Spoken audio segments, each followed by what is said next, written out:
Կանաց ոստը դեում են տեսել նկատել եմ վերտալյոտը,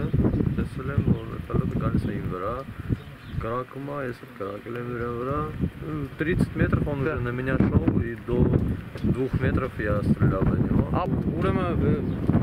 գոռացին տղաները դիրքի, ասեցին որ ինքնաթիռը, ինչ-որ ճիշտ ձայները լսել եք, բայց չենք մտածում էլի որ ինքնաթիռ կգներ։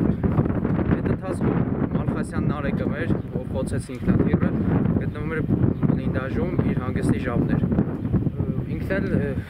իր զենքը գրանատամյոտնա, որով որ խոցել է ինքնաթիռը,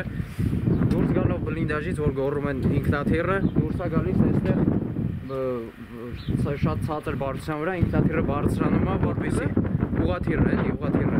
բարձրանում է, որպեսզի գա այս դիմացից խոցի բլինդաժը ուղղ անձնակազմին։ Այդ ընթացքում որ բարձրանում է,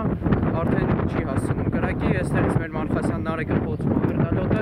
կորցնելով կառավարումը, վերտալյոտը գնում է եւ այնտեղ կործանվում է։ Այստեղից թիրքավորված, այստեղ է լինում ինքնաթիռը։